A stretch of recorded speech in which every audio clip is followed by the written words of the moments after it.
Hello, hello. A wonderful day to you. I hope you're having an excellent Onpassive day. I know that I am. My name is Jeffrey Morlock, and I got involved with Onpassive in November of 2018. Once I started to understand the intention that was behind it. So today I'm going to talk a little bit about, a couple of minutes, some right brain stuff, very subjective stuff about how Onpassive got started and the intention behind it, along with a ton of other stuff. But before I do that, first, I want to show Onpassive to be part of what I consider an inevitable yet anticipated global shift affecting technology, uh, human consciousness, and technology. So, to do that, I want to talk about recent history and evolution of technology that led to the creation of OnPassive and made way for other conscious companies, which we'll talk about. You see, for the past 50 years or so, technology has followed a pretty predictable path. It accelerated as we packed more transistors onto chips, silicon wafers, right? And that was done to make the chips more powerful, and we wanted to have them in smaller devices, right? All about efficiencies. Doing this helped the manual processes that we were working with become automated and caused the productivity to increase that we were wanting, right? And that made life better for everybody. So when we entered into this age, right, it's a new point at which the predictability of progress started closing in a bit, somewhere, shortly after 2010. We entered a period of what we call disruption because most of what we've come to expect from technology was dramatically shifting in new and very cool ways that was upsetting or interfering with the status quo. Now, most of this started somewhere around 1965. At that time, the Intel co founder, Gordon Moore, he published a paper about the number of transistors being put on these integrated circuits or on circuits in general, which was doubling every 2 years. Now, that later became Moore's Law. So he also predicted that computers were going to be embedded in homes and cars and, you know, uh, communication systems, right? Kind of Orwellian. And I'm sure that none of us would argue this, since even a basic smartphone today is a lot more powerful than some of the supercomputers way back when, right? Now, Moore's Law was problematic for us in our quest for smaller and faster. I mean, there are only so many things that we can put onto a chip before quantum effects cause it to malfunction or not work, right?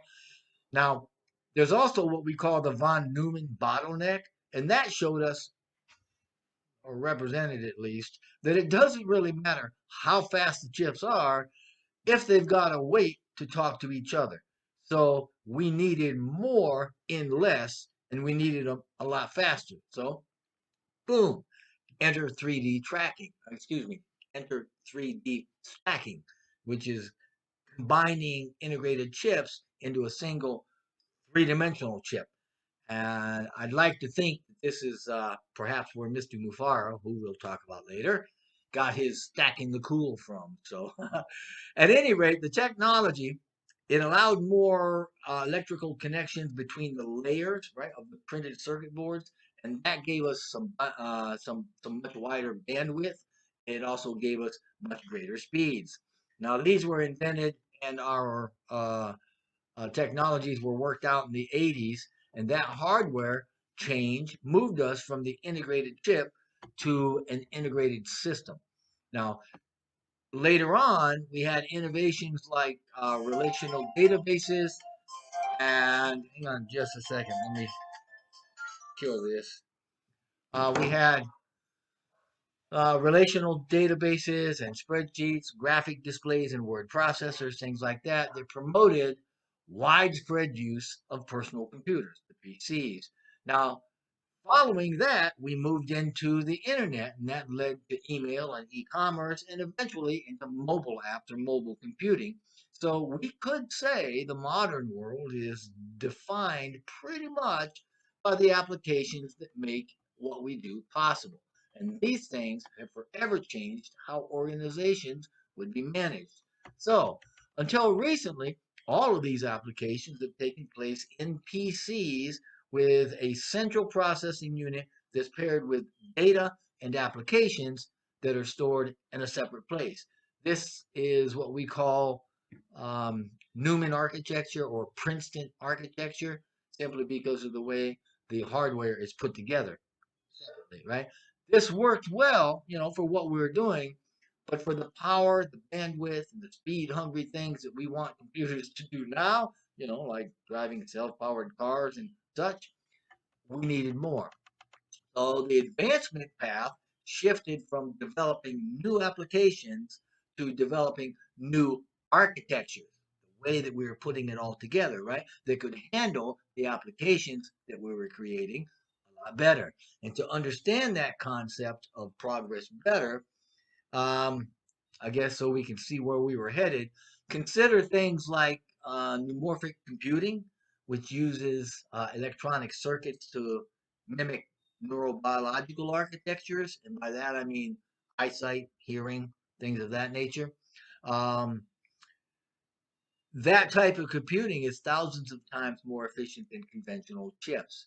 Quantum computing, which IBM has already made available in the cloud, right? It gives us a highly superior performance for security applications. There's also what we call FPGA chips, and these are the ones that can be reprogrammed to desired application or functionality, if you will. And they give us superior computational performance as well. And it can be optimized for applications where latency is critical. And we've heard that term before, latency, when Mr. Mufara and the text talk about data systems, data centers, and the latency between the communications. So putting all this together, when we choose to use a specific application, our devices are going to automatically be switched to the architecture that can run it best. And this will more than likely be in the cloud. Doesn't have to be, but that's the way things are going. And in this way, the entire computing industry is moving from products to platforms, right? This gives us integrated systems that run on platforms. Now, consider this. Um, it used to be that firms, when they were putting their products out, they worked really, really hard to launch something sensational, right? Products that people love to use. And if you look at some of the great companies of the last century, they often rode, you know, their unicorn of prominence um, on the back of a single great product. Some examples would be IBM's System 360, the Apple II, the Sony Walkman, right?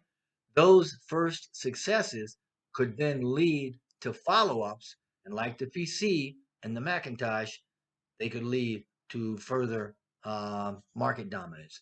Now, consider today's successful companies, right? The ones that you know what they all are, right? The top 6 or 8 that we look at. I mean, there's lots of them, but there's some at the top that everybody knows, right?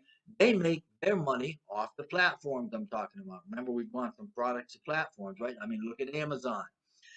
It earned its lion's share of profits from third-party sellers, Amazon Prime, and cloud computing.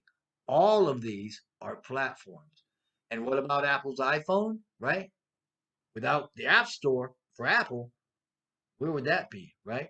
And that's where so much functionality for the iPhone comes from, is from the App Store, which is a platform, right? Well, we'll get into it. Anyway, platforms are important because they allow us to access ecosystems. See where I'm going with this. You see, today's digital economy is fundamentally different from anything that we had previously. It's not centralized organizations managing assets. We have platforms managing ecosystems. And this means our capabilities are no longer determined by what we own or control, by what, excuse me,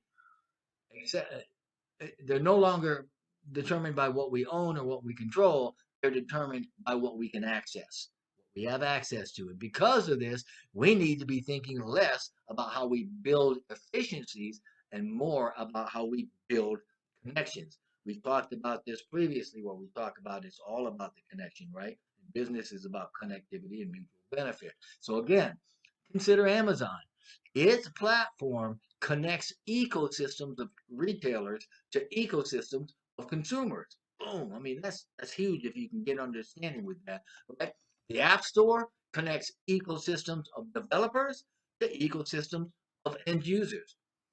IBM embraced the open technology platforms, beginning openly, I believe, in 2015, because they get access to capabilities far beyond their own engineers. And the new technology is all about connecting, and it's all about um, uh, working together in collaboration, right? And the future is actually belonging to those of us that can widen or deepen the connections that we make through all of these digital, conduits, so to speak. Now, despite its near spiritual modality, digital technology is beginning to power new areas in the physical world. Yeah, that's kind of freaky, right? Such as genomics and robotics. And they're already having a deep impact on some very high potential fields like renewable energies, right? Renewable technologies, medical research, logistics. Now, in this age of disruption, like we're in, according to Clayton Christensen's groundbreaking theory of disruptive innovation, which supports a feature or a future where artificial intelligence is a business tool that causes innovations to increase powerfully and quickly so capital is more accessible, we don't have a whole lot of choice but to adapt to it. And that's where we are now. We're adapting. And we're doing a pretty good job of it from what I see as I sit in the passenger seat of Onpassive, enjoying the journey while I'm moving into the future. And I believe that we will command an extraordinary view as we move into the next shift. Now, that shift, the shift into quantum technologies, has already started. And with it has come the ability to create unbreakable encryption. I'd love to see them do a base 12 personally, the mathematics for base 12. But it also can supercharge the development of artificial intelligence. It can radically accelerate development of medicine and drug treatment, right? Renewable energies, materials, science, and a whole world of other really, really cool things. Not to mention the metaverse and the metaverse's ability to mimic reality. Imagine that, right? Reality 2.0 with extended, augmented, and virtual realities. I mean, so real that it's another dimension. So this is our history. This is how we got where we are. And life is going to be pretty good for us. So we need to be in the best shape of our lives right now or get ready to be there. In part two, I'd like to talk a little bit about spiritual and technological human evolution and the global change that we're all immersed in. Yeah, it's a bit on the fringe, but it's pretty cool stuff once you start to get the picture. I want to thank you so much for listening. Please, to learn more about Onpassive, please check out onpassive.com and all our feeds in the social media platforms. And please know that we only wish blessing and blessing upon you and upon your future. Thank you.